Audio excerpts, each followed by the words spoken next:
Baik, Pusat, kami lanjutkan. Prof Topo menyambung tadi pertanyaan saya. Kalau ternyata ada beberapa program prioritas lah dari pemerintahan baru di 2025 yang masih ditunggu-tunggu. Soal makan siang gratis misalnya. Bagaimana Anda melihat dari payung hukumnya dan teknis pelaksanaannya? Apa kemudian bisa dikawal dengan baik atau masih jadi rawan korupsi? Iya, pertama kalau soal kebijakan, oke lah itu kita sudah ini ya. Oke, sebagian terima, sebagian masih kritik, oke. Tapi saya mau lihat tadi yang disampaikan oleh Mas Jayadi tadi, yang namanya uang banyak, ya ada program, ada project, ya mesti ada kaitannya juga dengan soal procurement. Procurement itu adalah sekitar 70% dari tipikor di Indonesia itu ya dari sana arahnya. Sebetulnya ini bukan soal pemerintahan Prabowo. Setiap pemerintahan ya procurement itu soal ya. Mau pemilu uang banyak, pengadaan macam-macam ya mesti ada korupsi. Nah, jadi memang betul tadi kekhawatiran Mas Jayadi tadi perlu diantisipasi. Artinya pemerintah punya program yang tujuannya bagus, niatnya bagus, tapi mesti ada dampak atau implikasi ke arah tipikor. Tapi saya boleh nyambung ini Mbak Afi yang disampaikan oleh Mas Philip tadi. Mas Philip bilang ini saya ininya menarik nih ya, membuka pintu, Pak Prabowo membuka pintu.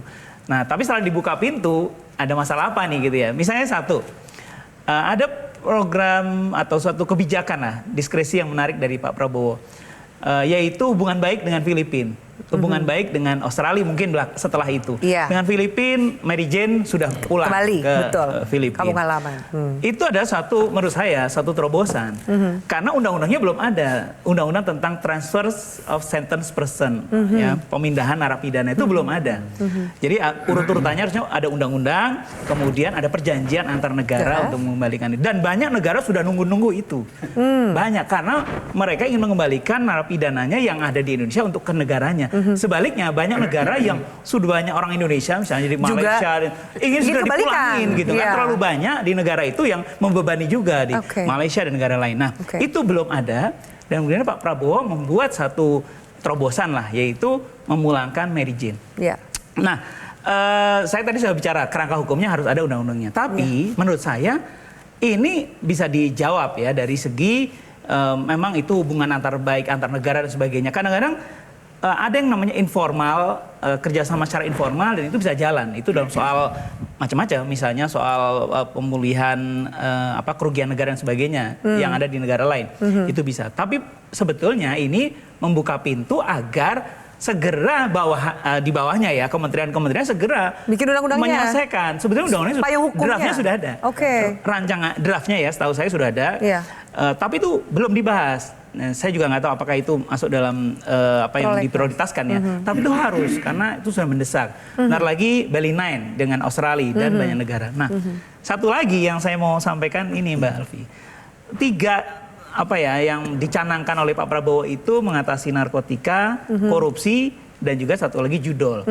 Nah, ini saya kalau baca di sosmed itu menarik ya. Nah, baru di zaman Pak Prabowo nih judol dibongkar. Tangkap semua gitu baru ya. di zaman Prabowo nih para koruptor ditangkap dan sebagainya. Nah, saya hanya ingin mengingatkan bahwa jangan sampai kepuasan masyarakat itu hanya dengan kasus-kasus dan juga dengan terobosan-terobosan ini. Tapi memang harus segera diperkuat kerangka hukumnya. Dan satu lagi yang jangan lupa yaitu struktur tadi yang tadi sampaikan Mas Jayadi atau Mas Philip. Struktur ini banyak orang juga mengeluhkan karena lembaga-lembaga penegak hukum di Indonesia itu mungkin tingkat kredibilitasnya dan juga persepsi publik terhadap mereka juga masih belum tinggi-tinggi amat. Dan saya kira itu yang mesti di 2025 diperbaiki. Yang mana menurut Prof yang harus diperbaiki? Karena KPK yang sempat menempati tertinggi tiba-tiba drop karena banyak urusan ketua KPK-nya dan lain-lainnya gitu ya. Kemudian polisi, no viral, no justice. Ini PR-nya banyak banget, kejaksaan, banyak isu dan hoax dan lain-lain. Yang mana yang harus diperbaiki duluan? Kalau mau bicara yang mana semuanya, ya kan? Semuanya. Tapi semua harus beriringan semuanya. Iya, kenapa? Karena kalau day to day masyarakat itu ya ketemunya dengan polisi, bukan dengan KPK.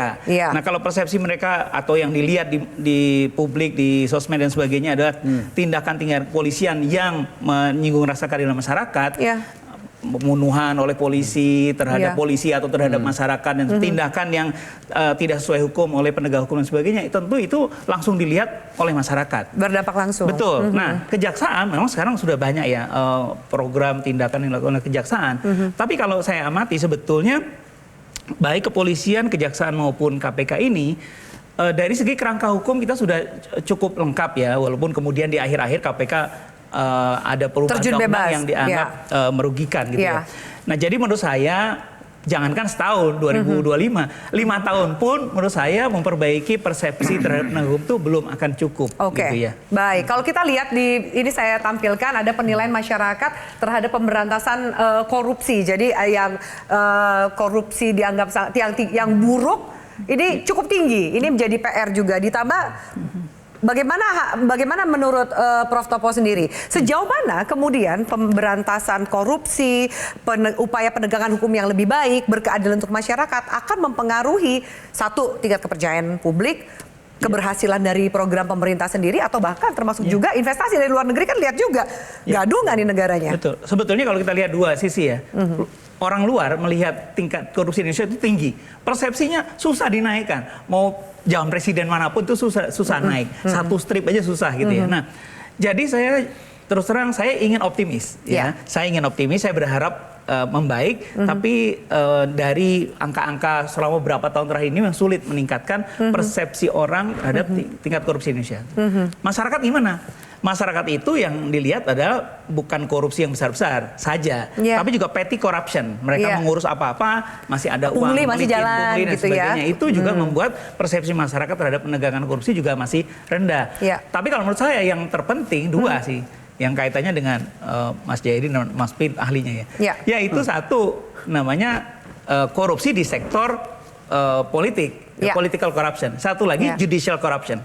Jadi kalau korupsi judicial, entah di kepolisian, kejaksaan, pengadilan, itu masih besar, masih sulit saya kira dalam jangankan 1 tahun ya, sekali lagi dalam 5 tahun pun sulit. RUU perampasan aset yang digaungkan bisa menjadi sebuah pil yang efektif. Ini kan nggak masuk prolegnas, mundur bertahun-tahun. Bagaimana Anda lihat political will dari pembuat kebijakan sejauh ini? Sebut bagus, ada RU itu bagus ya. Tapi kalau jadi R terus ya, kapan jadi undang-undangnya? Tapi gini Mbak Afi ya, jangan sampai masyarakat itu misleading dengan RU ini. Jadi saya pernah baca di sosmed juga, masyarakat bilang itu sih belum ada undang-undang perampasan aset. Kalau ada udah disikat semua. Nah, ini kelirunya. Karena RUU perampasan aset itu tidak bicara mengenai conviction based asset recovery, tapi non conviction based.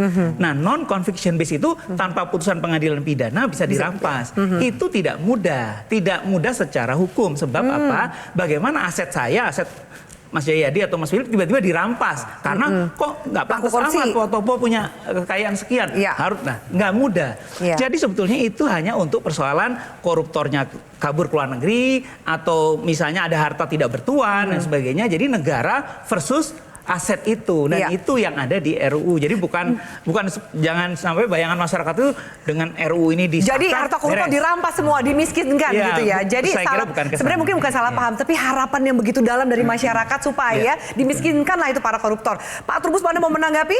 Iya, kalau saya sih melihatnya sebenarnya gini, publik itu menghendaki prosesnya itu tidak melalui pemidanaan gitu loh. Jadi nggak usah dipidana mereka itu, tapi langsung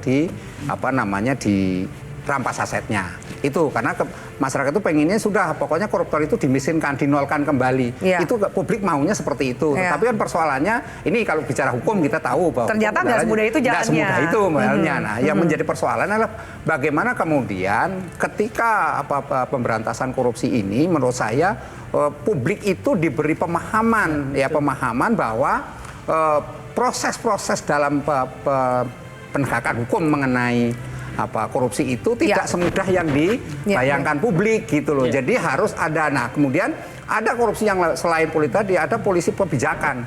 Nah, korupsi kebijakan itu paling berat. Di dalam saya orang kebijakan publik mempelajari, saya orang hukum juga ya karena belajar hukum. Jadi itu saya lihat adalah bagaimana kemudian ketika korupsi itu sudah dirancang sejak awal. Sejak mulai dari Banggar sudah dirancang ini akan seperti apa. Nah ini yang belum pernah tersentuh sama sekali. Harapannya dengan adanya perampasan aset itu sebenarnya arahnya ke sana. Karena masyarakat itu sudah jengkel, sebenarnya jengah dengan cara-cara yang selama ini dilakukan. Kemudian hukuman koruptor yang makin lama makin ringan. Betul, makin ringan. Baik, kita lanjutkan. Mas Trubus, saya harus jeda dulu. Saya minta tanggapan dari Mas Philip, Mas Jadi dan juga Prof Alexius. Usai jeda pemirsa, tetaplah bersama kami.